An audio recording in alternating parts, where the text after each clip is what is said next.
So before we start, I would like to respectfully acknowledge that we are in Treaty 6 territory, a traditional gathering place for diverse Indigenous people, including the Cree, Blackfoot, Métis, Nakota Sioux, Iroquois, Dene, Ojibwe, Saulteaux, and Anishinaabe, Inuit, and many others whose histories, languages, and cultures continue to influence our vibrant community. And thank you, Dominic, for providing me with that. Yeah. So, I don't know,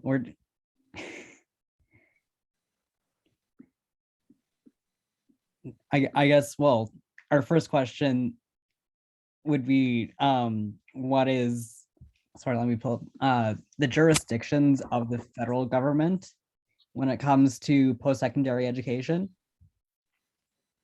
The jurisdictions? Yeah.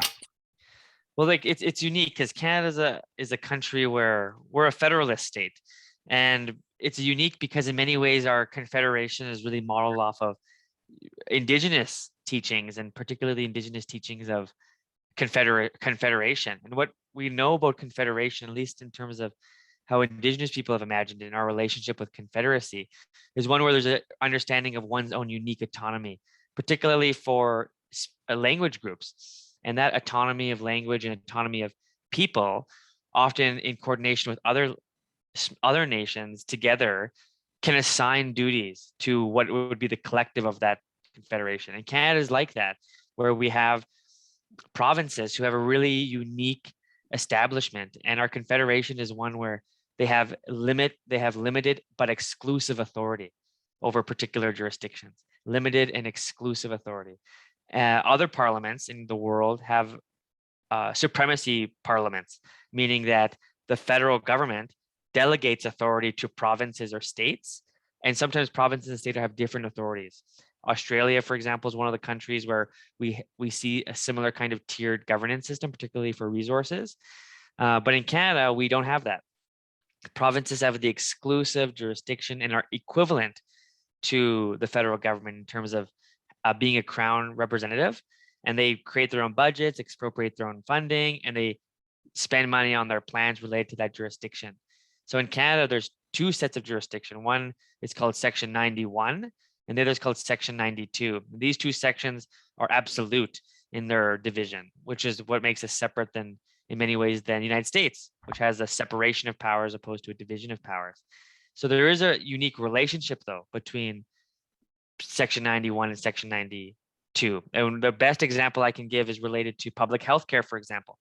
Public health care in Canada is, or health, I should say, the responsibility of health is the responsibility of the provinces, just like education, including post-secondary education. Both are part of the province's powers to exclusively administer. However, there are places where the federal government needs to play a role. And part of that role is in the Social Transfers Act or the Health Transfers Act. These are two really large expenditure packages for provinces. And within those laws, the federal government can delineate certain strings attached. It can put particular quotas for kind of services, but it could also ensure that the provinces remain consistent with what needs to be guaranteed across the country. And so we're talking about something like healthcare. There's a National Healthcare Act, for example, and that Healthcare Act makes specific the requirements for the administration of public dollar. So we have to, in Canada, use our raised revenue, which is taxes, and then redistribute that tax base to help provinces administer funding. Provinces have the ability to do this by themselves. And for a long time, actually, before the Health Canada Act, provinces were doing it by themselves, all by themselves, provinces. So you can imagine the smaller provinces would actually have less services than maybe some of the bigger provinces, which created a huge issue with quality in our country, meaning largely the people in large urban centers that had money were getting services faster and first. And so it became a very class-based system where if you had money, you can get healthcare at that point in Canada. New Democrats, particularly, we really fought Tommy Douglas's vision for a universal public healthcare, and he was told the exact same thing. Impossible. There's going to be constitutional challenges. It's going to be nearly impossible. But he found ways to, of course, proclaim a National Healthcare Act with the funding needed to make sure that everyone in Canada truly has public access to it. And unfortunately, here in Alberta, Jason Kenney is attacking and undermining that system as we speak. But that doesn't mean there isn't efforts to protect it. There's definitely ways to protect public healthcare in Canada, just like there's ways to protect public education in Canada. Public education is so close to public healthcare. And when we think about division of power, we have to think about ways maybe even similar to how we use the Public Healthcare Act to maybe even proclaiming one day a National Education Standards Act, or a national act that provides surplus or some kind of funding mechanism to ensure that students don't continue to bear the brunt of financing universities. Because that's what's happening right now. It was just recently the budget here in Alberta downloading $150 million of tuition costs to students. Like $150 million. Like that's extreme and not possible for many students. It's just not going to be able to make it. People aren't going to make ends meet. And so we have to start thinking about who these institutions are for. And if they're truly for the public, we can't sustain these barriers. But if they're for a unique kind of class, a private class, we have to really think about where our public dollar is going if that's the case. But great question. That's a really good question. The division of powers is really a critical one that the provinces might even go to court against the federal government if we try to intervene in some certain areas. Good question. By the way, everyone, if any questions do come up during the conversation, sorry, let me check the chat. You can unmute yourself or raise your hand, put it in the chat. We only had 4 questions submitted to us before the event started. So if anyone, I can go on forever. Yeah. Yeah, I got some of those questions, and if they're the same ones, I have them here too. One is, the NDP has discussed debt forgiveness frequently in the past. Is public post-secondary education an idea that is currently on the party's radar? That's a great question. As a member of the New Democratic Party, but also the critic for post-secondary education, it's imperative that we eventually get to a point where education is free in our country. And we can go on for a very long time as to what that means for our economy, but it also means inclusion. I was really honored just last week to table or to second one of my colleagues' motions to make tuition free for persons with disabilities. We know that that's going to change the course of action for a very long time. And we need to make sure those institutions are, one, accessible to all people, but also that the funding is there to reduce that barrier. Right now, our employment sector and our existing revenue sector doesn't provide for things like guaranteed livable basic income, which is really important if we're talking about making a fair playing field for people to get ahead. And so I was really proud to work really closely with Don Davies and as our critic for health and some local stakeholders here in Edmonton and across the country to look at what free tuition for persons with disabilities would look like. And the numbers are off the charts. We know that it's going to actually benefit our economy. It's going to be good for workers. It's going to be good for our industries. It's going to be good for our public sector to make sure we do these kinds of things, because many places right now are still so inaccessible and lack the kind of mental and skilled capacity that are required to make sure that we have people who have really good inclusive skills in the workplace. Because right now that's a tremendous challenge and barrier that's actually stopping people from engaging in the workplace today, still right now. So we have a lot of work to do in making sure that we make those incremental steps to eventually abolish tuition altogether. When we think about how our public dollar is being used, we have to think about in terms of what we want as an outcome. And for a long time, we invested in education for the purposes of ensuring skilled labor was present in our country for private enterprise. But what we're seeing today is a really strong move and shift in the market, never before seen in Alberta, other than in the coal phase out.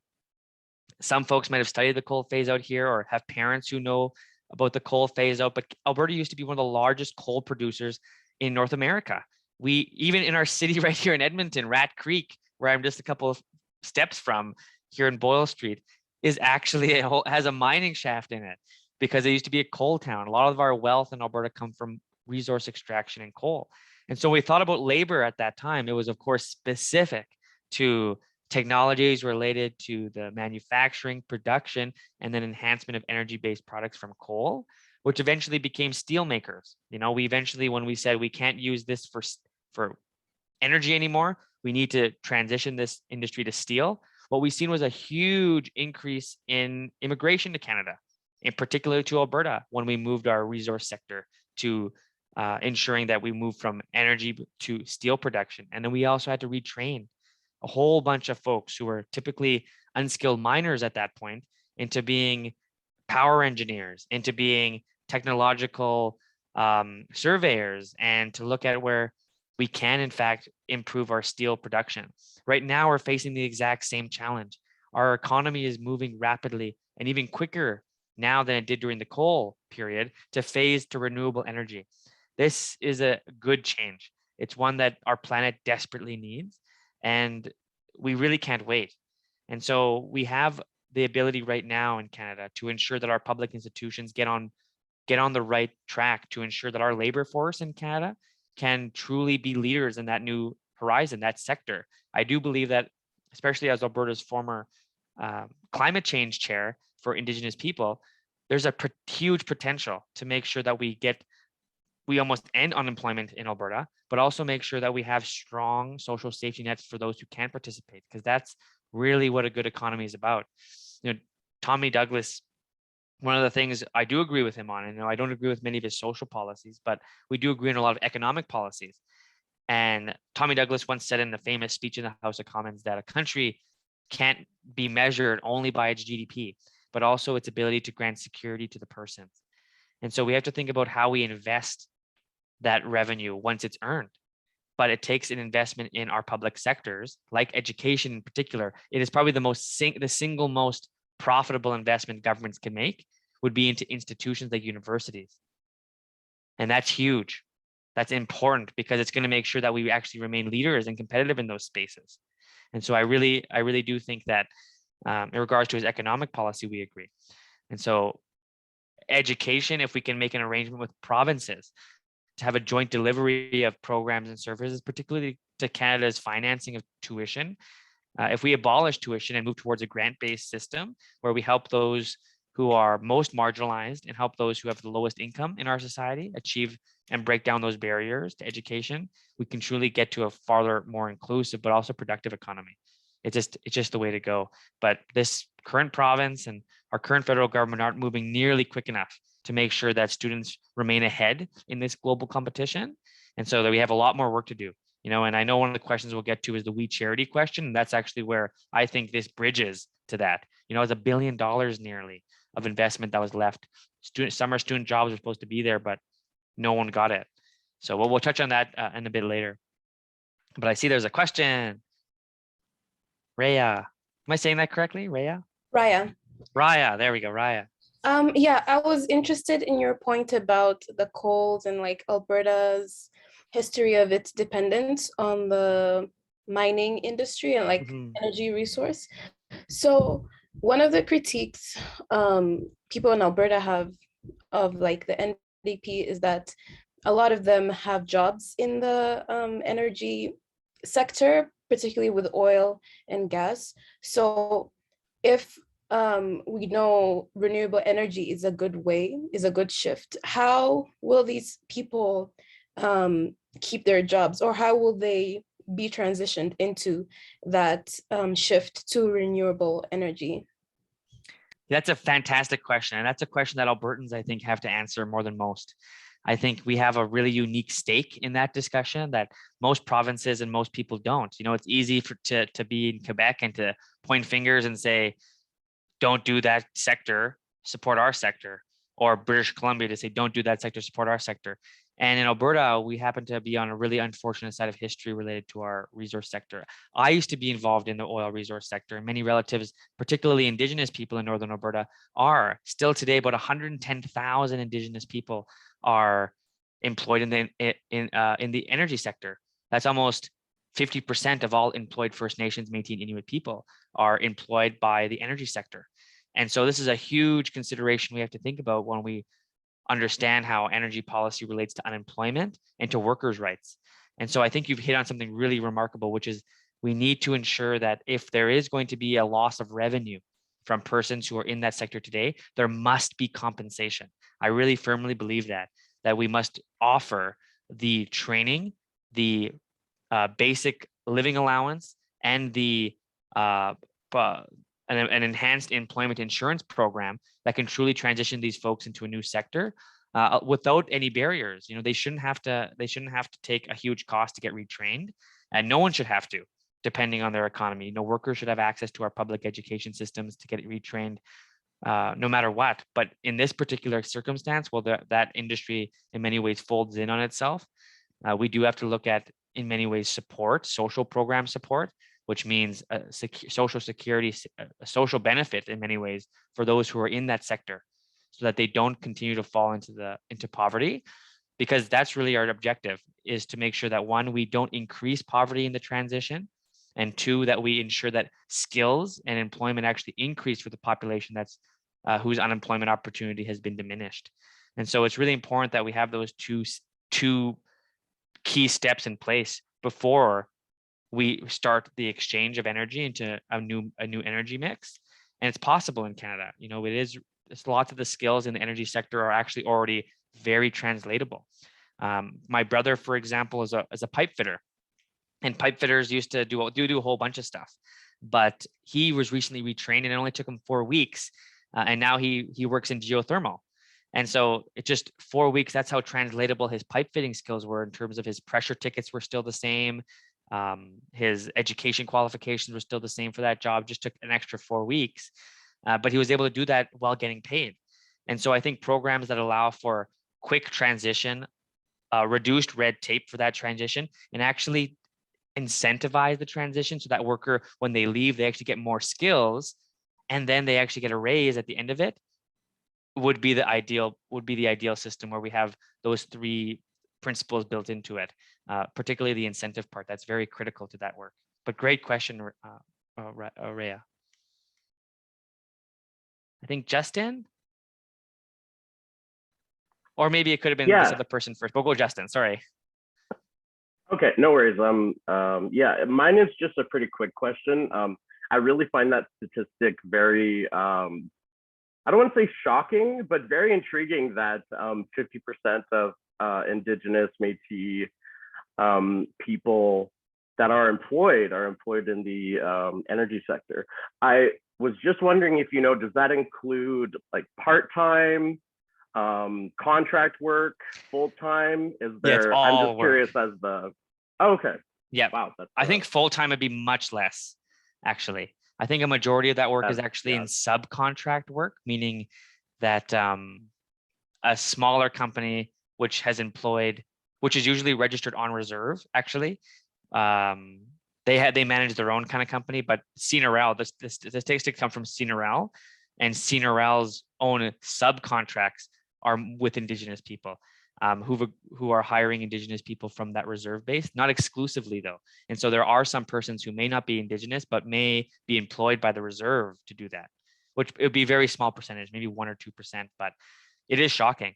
And I do think it has everything to do with location in many ways of where oil is. There's a geographical part to that question. It's where oil is. But I think in terms of oil field operations and oil field administration, that's probably where there's a big line difference. In the administration of oil and gas, is probably maybe less than 1% Indigenous people operating in that sector. But yeah, great question. Maybe we'll move to Samantha. If I missed your question, you can just put it back in the chat. I'm sorry if I missed it, but I see one here from Samantha. I think it's a question. I'm not sure. It says, no worries. I was just talking about how basically, I grew up in a town, one of the satellite cities around Edmonton. Mm-hmm. And, I had obviously friends whose family was in the oil field, like the oil sector, because, if pretty much half the people there were in the oil sector, the other half worked in Edmonton. Yeah, exactly. Yeah. And I'm just thinking about their own experiences. A lot of them made a lot of long-term decisions with these 6-figure salaries in mind, people who were making $100,000 or more a year, and how important it is to make sure that the retraining process ensures them similarly well-paying jobs because they've made long-term financial decisions, high value housing, lots of large investments that have really helped the economy grow. And like, yeah, if they don't do that, then it'll really damage not just the oil sector, but also the broader economy. Oh, you hit it right there. I'm not sure. It's huge, right? Like it's going to be a massive transition for workers, but I do think just looking at the economic statistics, there is a very high likelihood that when we transition those workers into a competitive renewable sector field or to a field that is net zero in terms of the energy mix products, which could be things like biofuel, which isn't a CO2 zero process, but it is a neutral process, at least in many ways. When we look at the output in terms of the price per I think it's megawatt. I think cities buy them in megawatts, upwards of that large amount of energy. But that large amount of intake would actually be cheaper for renewable energy to produce, meaning there'd be more profit. And so that more profit could go to workers. But because this is a private enterprise, we're thinking about the private enterprise right here. I do think there's really good qualifiable means to argue for public, provincial, or state-owned energy fields. In order to ensure that the workers truly get the maximum benefit, because if it's a private-based company, workers' wages are likely to decrease over time based on that. So I think it's going to be challenging, but I think there are a lot of good companies that Canadians can work with to ensure that wages are par or larger than the amount that they're receiving in the oil sector. But it's certainly possible with a publicly owned company. We look at when we did the coal switch in Canada, when we look at Petro-Canada, which was actually a state-owned company, that was its entire purpose, was to ensure that those folks who are transitioning with skills and labor from the coal transition could in fact be participatory in the oil and the new, what was seen as the progressive energy scheme at that point. And it moved people from a lower range of economic employment to a higher range. But it's so important that we get that part right for the just transition, that we truly incentivize that move, because we don't want to force people out of the industry. That's a really tough climb if we're doing that. And these folks would often descend maybe into poverty, which would be the worst thing. We don't want to make more poverty in our province after what's already happened due to large capital collapses in our demand structure for oil. And so we have a long ways to go to make it more stable. But I do think that having public insurance for companies starting up in Alberta that are renewable is also a very important part to this, because people put their lives on the line. They have to put a massive amount of credit and a massive amount of debt in order to begin that kind of work, whether it's any kind of environmental work, but particularly energy projects require huge capital. And those folks are often folks who they're not big oil companies who can just divest some money and invest in renewable, but many renewable startups are actually very small group of people, 5 to 10 stakeholders that are regular folks that just have a few, maybe a house and a car, and they leverage those assets in order to get a local generating station. And we have to make sure that those are subsidized and that they have a good insurance program so that if demand for that energy goes down, that they're not going to make less, but they're going to make a standardized rate. Alberta used to do this actually. When New Democrats formed government in our province, there was a standardized electricity rate for renewable energy. And that actually became the most competitive rate in the world, meaning we generated the most amount of money because of the cheapest cost of renewable energy.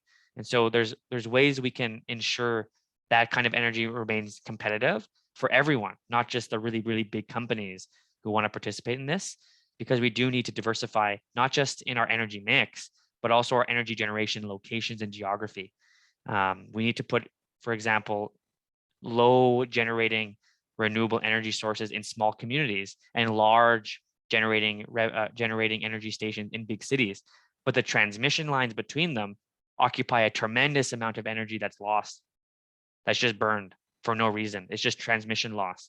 And so I think there's a lot of work that has to be done to reignite our how we look at energy production, but even just how energy is moved in our country. But yeah, great question, great comment.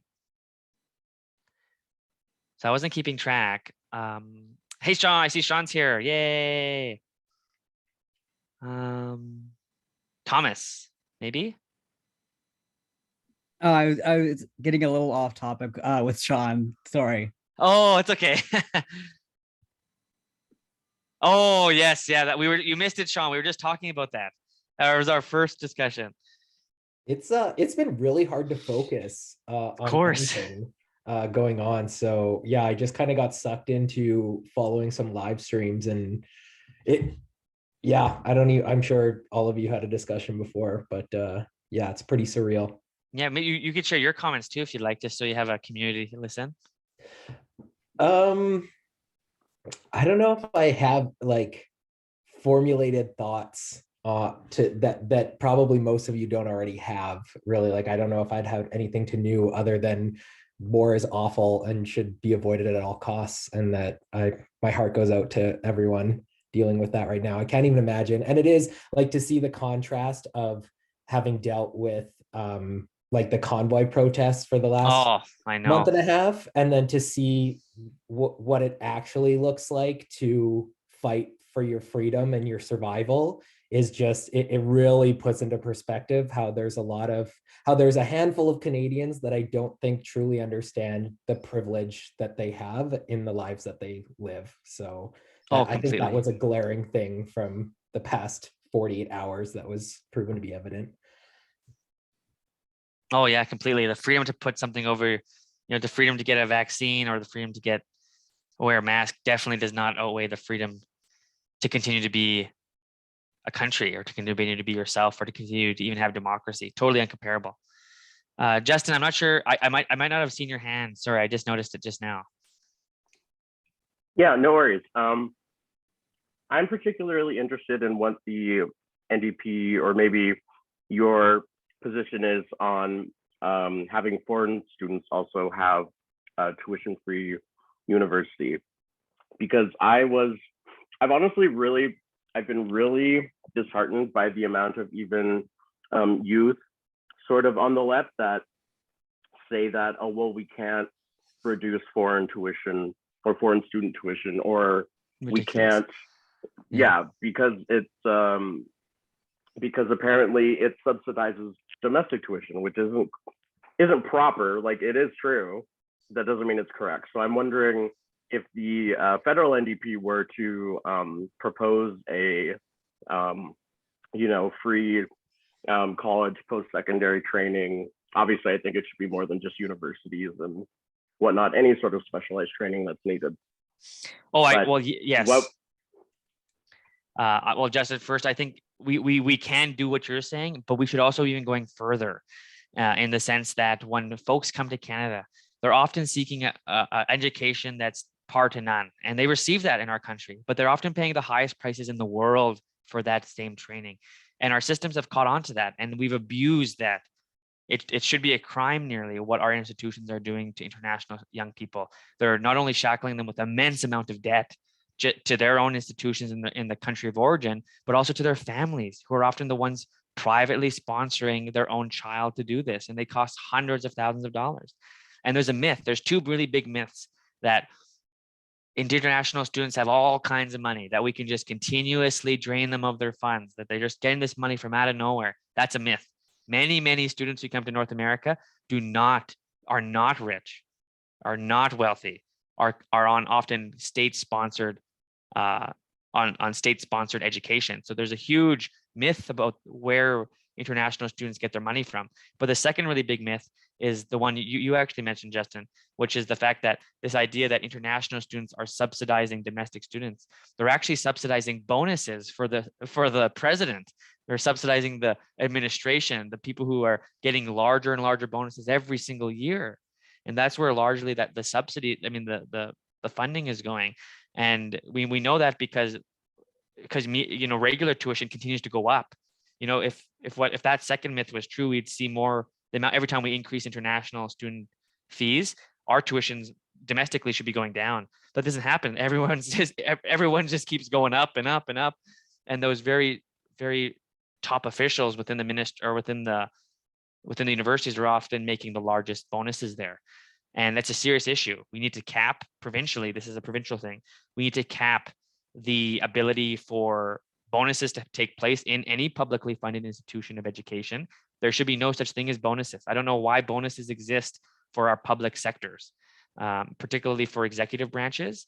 I understand incentive bonuses for non-executive employees, because they're doing the actual work to make these places function, particularly faculty members. But when it comes to the executive branches and the board members and the Senate members, they don't have that much responsibility other than general oversight. And they have the largest incomes and the largest bonus scales. And so I think we need to really target where the money is going in a really honest way and say, hey, you're the ones taking all this money. Why you have to do this? Like example, Concordia in my district, we helped them strike just recently because they have some of the largest surpluses and revenues in any other university in Canada. One of the largest. They got so much money, in fact, that they bought a mansion, McGrath Mansion. They even had a surplus from that. They still have some surplus. But what they weren't doing was increasing wages for their employees. They weren't decreasing tuition. They were only increasing the amount that they were expending on pet projects, really, at the expense of students and at the expense of the quality of support for faculty members, which is really heartbreaking because they're the folks doing some of the really good work in those schools and in those institutions. So I do think that there are some solutions. One would be capping bonuses for executives, because I think if we stop that from happening, they're going to really just be de-incentivized from increasing tuition, because that's largely where most of the profit's going. And I do also think that we need to have a whole program for international students where we give them a choice as well as support. So I do think that they should qualify for Canada Student Grants, and that they should qualify for free tuition to a cap that the country could afford, like a designated amount, X amount of students, for example, that the university can actually intake. So we need to have cooperations from universities to see what their capacity is, and then try to offer that level of capacity as free entry into the country. Because what we often forget is these folks aren't coming here off Canadian dollar and just sucking up Canadian wealth. They're actually putting more wealth into our economy often. They're buying food, they're paying taxes, they're paying rent, they're paying all that money right into our economy. They're not shipping it away, it's going into our economy. And the last part of that is making sure that they have a pathway to permanent residency. We don't want to have to see, after all that work they put in Canada, and sometimes they really want to work in our country, that we just say, nope, go home. You got what you needed and leave. That is the worst, one of the single worst things I think we do as a country, is all of this education and skill, even our own domestic students, we just have a huge brain drain. There's no ability to contain the kind of skill and intellect that's leaving our universities, particularly international skill. And then we wait another 10 years and say, come back to our country and then pay $60,000 to do it. It's just a really rigged system that really only provides room for wealthy, really, really wealthy people. And this is part of that problem. So I think those are some of the unique solutions we can, in fact, have at a federal level to ensure that we crack down on some of this stuff, particularly within immigration. When we give folks permanent residency or pathway to Canadian citizenship, there's a far likelihood they'll stay, given the opportunity that it's easy and they've spent time, and that time should count as studying time, should count as residency time. But yeah, great question.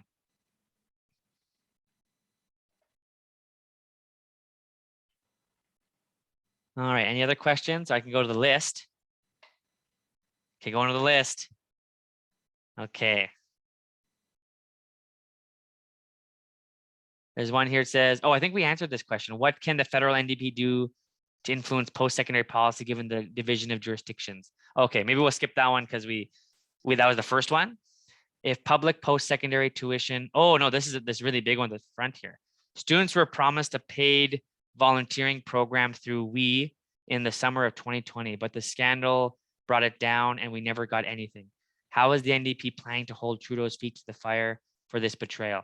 That's a very good question. And it's also very hard to hold the Privy Council, anyone in the Privy Council, including the Prime Minister, accountable for decisions made there, because they would simply say they had nothing to do with it. And that's their position right now, is the WE charity scandal had nothing to do with the government's inability to provide services. It had everything to do with Parliament's inability to operate and Parliament's inability to truly get this work done. Oh, sorry. Good question, Justin. So the Privy Council in Canada, we have three branches of government: our judicial branch, our executive branch, and our legislative branch. In Canada, because our executive branch is artificial in the sense that it doesn't wield democratic power, it only wields symbolic power, which is our governor general. Our governor general is the executive of Canada. And so take that equation out, because it has no democratic force. We're left with our judicial system and our legislative system. In order to compensate for the lack of an official executive branch in Canada, we've created what's called the Privy Council. And so the Privy Council is also known as the Queen's Privy Council, because the Governor General is acting in a way, an extension of her power to grant the Privy Council executive powers, even though they're not members of the executive branch. And that might sound really complicated, but it just means to say that in order to have a functioning executive branch in Canada, like a president has in the United States, but we don't have that because we have a governor general unelected, they appoint members that are recognized by the democratic government as members of the Privy Council, which make up the executive branch, the decision makers in our country, the presidential office in our country. And so members of that, the president is Bill Blair, also the Minister of Emergency Preparedness. He's the chair, the president, of Her Majesty's Queen's Privy Council. And they're the group of people who have access to all information in Canada, have all access to every confidential document. And they're also the body to make decisions related to the country. It's not even the Liberal Party itself. It's this smaller group of people called the Privy Council. And then the Privy Council goes to Parliament and they seek permission, and they'll whip their Liberal backbenchers to make sure it happens. They don't even know. Many Liberal members don't even know what happens in the Privy Council. It's gotten a lot of criticism over the last 40 years, the Privy Council, as it continues to generate more power, and particularly Jody Wilson-Raybould was probably the most high-profile politician and person to ever point out the power of the Privy Council, because she demonstrated that the Privy Council had in fact more power than our Attorney General, which is a serious issue in our democracy, where the Privy Council and staff members working within the Privy Council can influence a democratic government. Serious issue. And that's exactly what happened in the We Charity scandal. Was someone in the Privy Council, it was likely two particular bureaucrats, the chief of staff and the principal secretary, who make the decisions on behalf of the prime minister, they testified in a committee two years ago in 2020 related to this scandal. And they said that the prime minister himself did not meet with anyone from the We Charity in relation to the student worker program, the paid volunteering program. And so what had happened there was, we, of course, as parliamentarians, with the lack of oversight of that fund, had to investigate, because that's a single contract worth nearly $1 billion that we later found out had members of the Trudeau family on the board of We Charity, which were also given dividends from this deal and arrangement, including Margaret Trudeau, who is the mother of Justin Trudeau, was given a stipend for her support. And so it's a matter of serious corruption. And that's what froze that money. An ongoing investigation related to 96, I think it's 96. Is it 96 million? Some massive number. I had it here somewhere. It's like $900 million, something like that. Was just straight, is currently still expropriated from the Treasury, but it's going to likely be reabsorbed. But that's really the big problem, is if we're going to reabsorb it, what program is there next for students? Because there's two issues there. One, the issue of making sure our systems continue to work and function with credibility from this attack, I guess you could say, from this damage that it's done, but also students are still suffering. Young people are still being left behind. They don't have access to those supports right now. They're missing almost $1 billion worth of COVID support that should have made it there. So students have been living without that support, doubling down on the pain that exists in community right now. And so I think that the government owes it to students to ensure that we have that level of support that was promised, that $900 million in existing programs, like whether it's the summer student jobs, or whether it's debt forgiveness, or whether it's student tuition forgiveness, or even Canada student grants. That money has to go somewhere, because young people should not give that money up. That's a lot of money that was going to go a long ways to helping people. And we just need to keep that money as the big part. Don't let it get expropriated back into the treasury, because that's a big win for young people.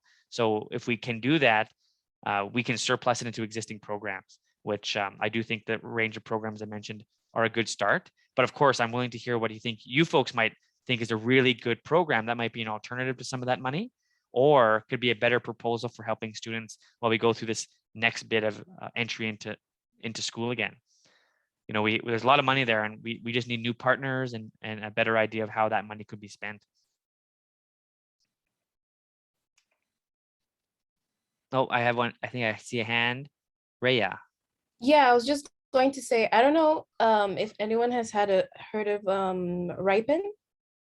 Ripen. I don't think I've heard of it. Can you tell me about it?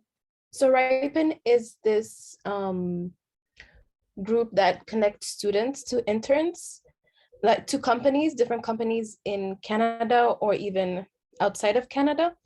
And usually they work closely with universities. I know a lot of MacEwan students have gotten opportunities to volunteer with different companies.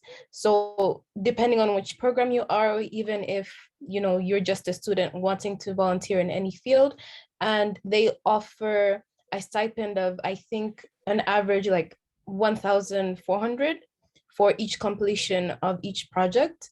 And I know a lot of students who have been going through with that program. And you just need to be approved by the university. And it's a very easy process. It's very easy and fast to do. Interesting. This is actually very close to what We Charity was supposed to do. I just see the link here. Thanks, Sean. We should connect on this again. Actually, this Ripen business. I'm not sure if is there someone in the universities who deal with this program? How does it exactly work? Is it like a private company that is working closely with the university, or is it the university that has a staff member that's working with Ripen?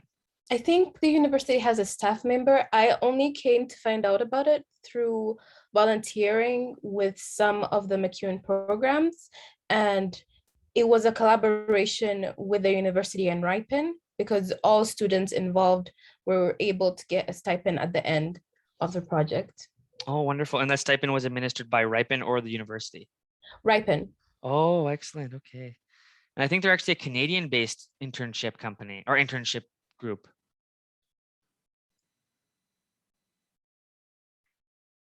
Oh yeah, wow. They're actually all over the place. Yeah, this is a really good recommendation. Thanks so much, Rhea. I'll arrange a meeting with Ripen to hear a little bit about what their model looks like and how they're helping students.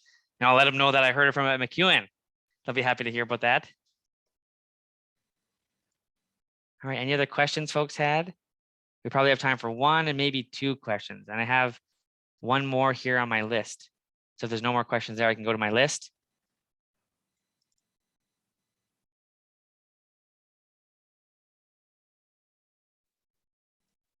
Okay, Justin. Yeah, sorry if I'm monopolizing this conversation. No, not at all. I'm really interested because I was fortunate enough to be a part of a nonprofit organization that's funded by banks. So I wasn't happy that I was, still an opportunity in a program. It's like, yeah, exactly. We live under capitalism. Exactly. No ethical consumption under capitalism, yada, yada, yada. But they, gave us working knowledge of data analysis skills, and also IT support is their main program, to be honest. So we went, our data program was kind of forgotten a lot. But so I'm just kind of curious as to is there any sort of plan to invest in sort of more technical training in information and technology, programming, sort of like those, I guess like the knowledge economy. Yeah, I'm just curious if there's any sort of, especially for the program that I was a part of, was specifically targeted for minorities. I was really fortunate to actually have a lot of colleagues in that program that they were engineers, they had masters or PhDs, but they literally could not get any work because they immigrated here or got here around the time when COVID happened. And so even though they have these like incredible, qualifications from their home country, even in European countries, like in France, for example, I know one guy that's from France, and he was an engineer of some sort. I don't remember what kind of engineer, but so long story short, I'm just curious as to if there's any sort of plan or idea to support programs like this, ideally publicly administered and whatnot, to sort of develop these data analysis and sort of skills, because data is growing more and more and more. We're only collecting more data more often, higher quality data, higher resolution pictures, videos. So there's always going to be a need for data analysts. So yes. Sorry. Yeah. That's my question.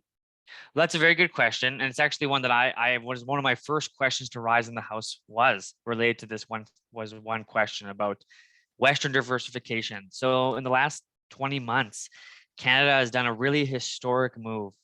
In Canada, we have these agencies called economic development agencies. And these economic development agencies have been reprioritized to diversification as their mandate.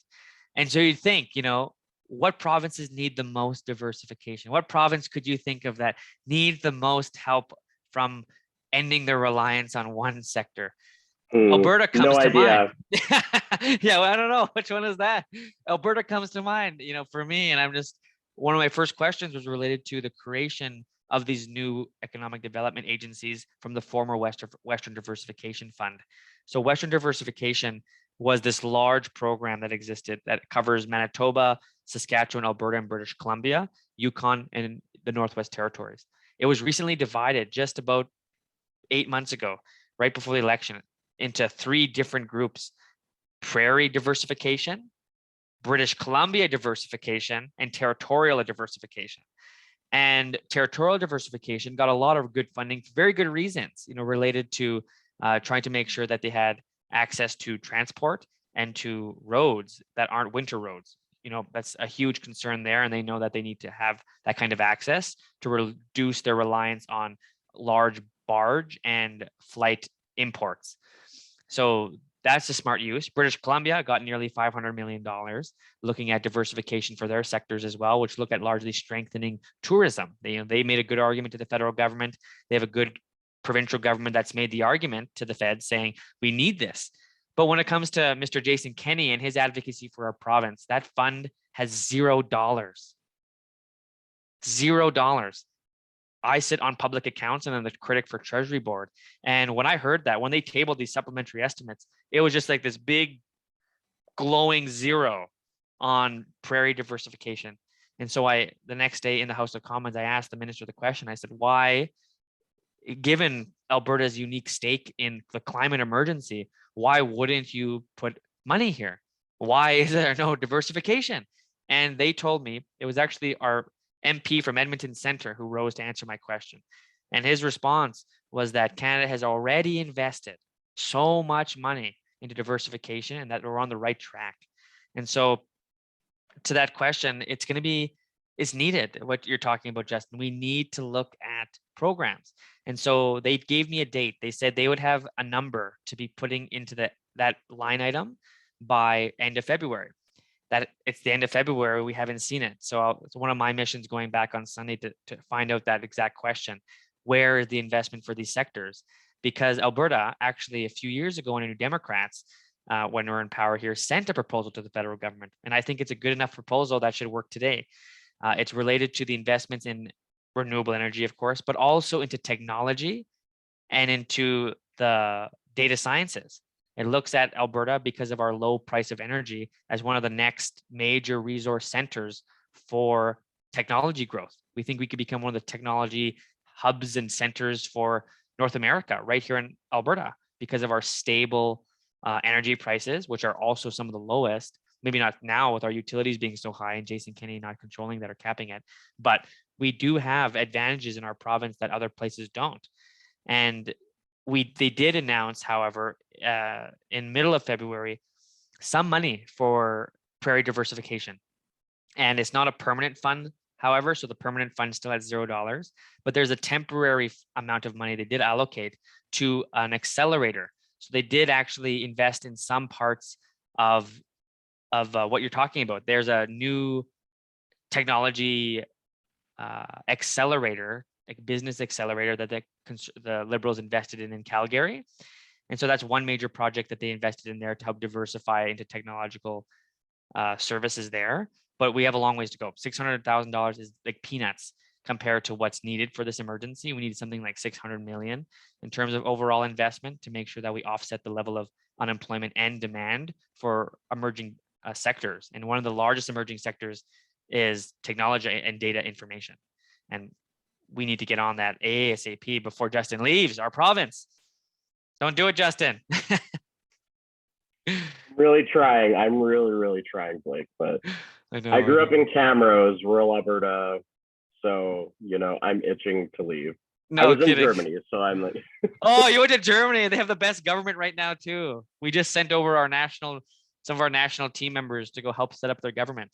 The Labour Party, of course, won Germany's government, so it was fun for me to contact German Labour Party MPs, talk to them about what's going on there.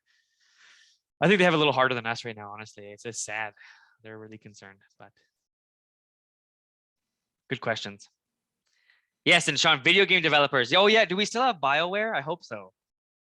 Oh, we do. Oh, thank goodness. Okay. The last time I talked to them was a few months ago, and it sounded really sad. They sounded like there was a provincial grant they used to get, some provincial support that was cut off, and they're really hoping for this budget to be back, for that funding to be there, the tax break for video game developers. And unfortunately, it wasn't again. But if you can, BioWare, support it. Yeah, that's so upsetting that such a recognizable brand and such an innovative development company is just completely ignored. Oh, huge. Globally renowned, one of the largest companies.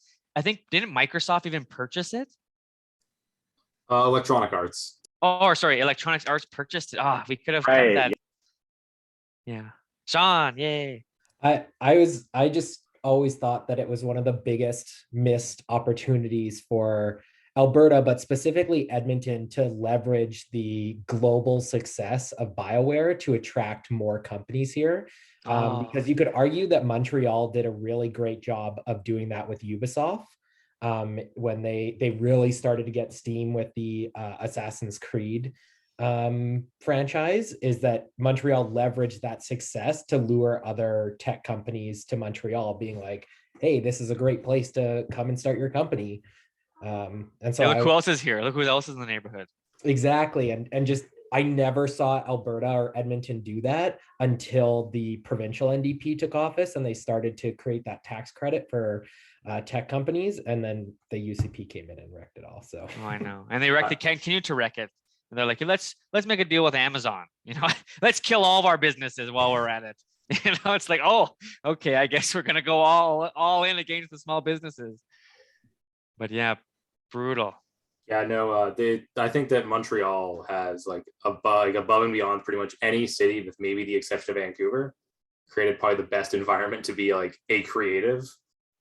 Oh, completely. And I think we still have an advantage with our low market price for land and for construction fees.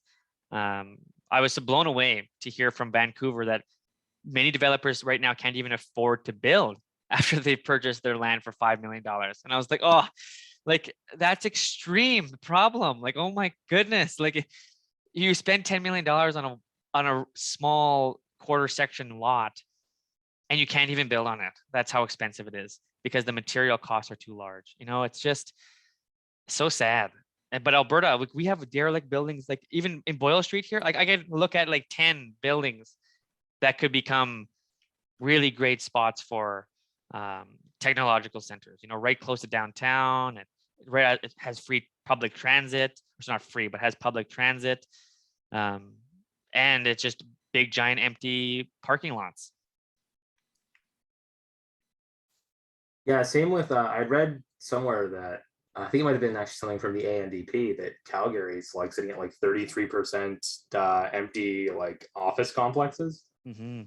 that's a huge opportunity for like, if you give like the right tax credits, like, you know, like the ANDP had done, there's a huge opportunity for like growth in those empty spaces. Yes, exactly. They can certainly do it. So we'll go to Justin. Justin, final comment. Okay, yeah. Again, hi, I'm talking more. That's great. We love it. We love hearing from Justin. So it was really great that bringing up sort of the municipality sort of contributing to really seeking international investment. So just to sort of maybe tie it into post-secondary funding, we talked about the provincial versus federal jurisdiction. What role do municipalities play in sort of post-secondary education? If they do, wow. even. That's a great question, and I do not have expertise on that. So maybe I'll offer a general comment, and maybe we'll ask a few others to share a comment on that as well. But I do think that municipalities have a really unique power to them, and that power is their power to zone, and that zoning power in terms of allocating space for particular kinds of projects, whether it's residential, industrial, or likewise, has a really good power to imagine what the needs of a city actually are by those zoning demands. And so when we look at Edmonton zoning demands, we know that residential zoning demands are high, but they're not high in the right spots. Residential zoning demands are high all around the city where there are no houses because there's a whole bunch of land that is cheaper, but there isn't a housing demand in our core centers. That housing demand is diminishing in our core centers. And I think of how that works for commercial or industrial zoning. When we look at the lack of commercial zoning for particularly non-resource based companies in Edmonton, it's limited. It's very limited. And so, for example, BioWare had very few options when they were seeking space in Edmonton because there wasn't very many zoning bylaws that allowed for diversified market for that specific industry. There's only a few places that can sustain that huge level of power consumption. Because I've discovered that recently, BioWare has a massive energy consumption.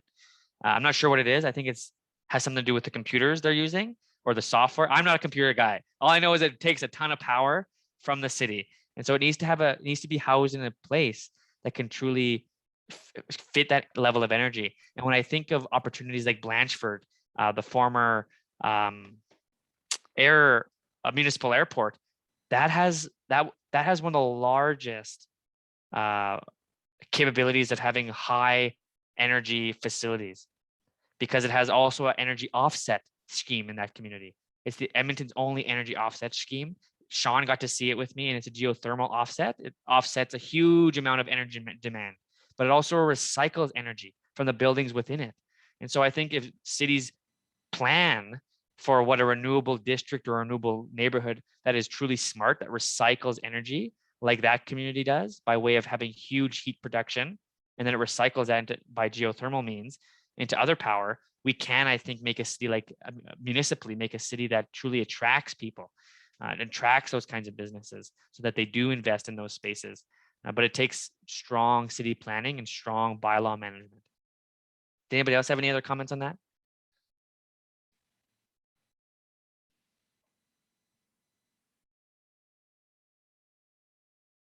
Any city experts? Yeah. Thomas's brain is mushed. So is Sean's. That's okay. We were able to get some good discussions in there and distract us all a little bit with some problems that are immediately facing us, so that we don't have to look up and see the problems facing our world.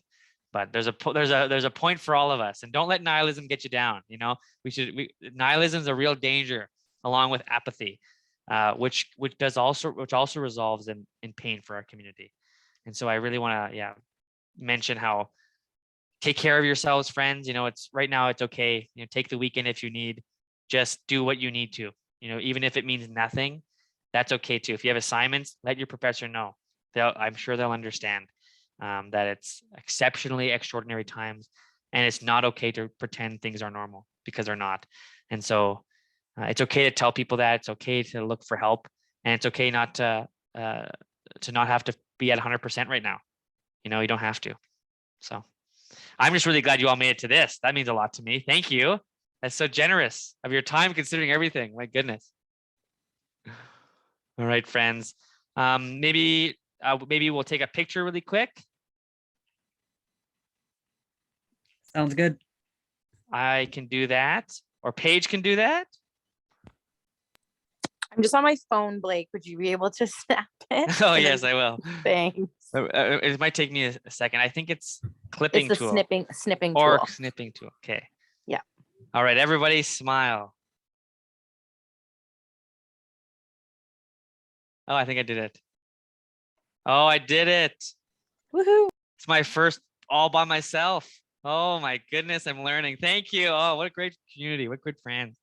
Awesome. Well, I can't wait to see you all in person. I hope I have a chance to check out the campus and see what's all going on there. I used to be a MacEwan student myself, so that's really cool. So it's changed a lot since I've been there. That's for sure. 2 new buildings, and the casino is not there anymore, which I'm like, boom, mind blown. So sad. I used to love that place. But yeah, it's I'll have to come check it out. But thanks so much. It means a lot. And Thomas, I'm not sure if you had any final words.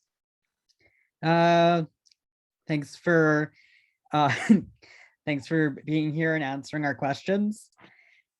And it was a great conversation. Definitely good organizing. Good job. Yay, Thomas.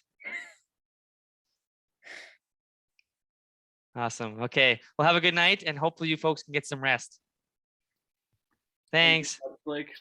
Thanks. Thank Nice seeing you. you all. Bye-bye. See you soon. Bye. Bye.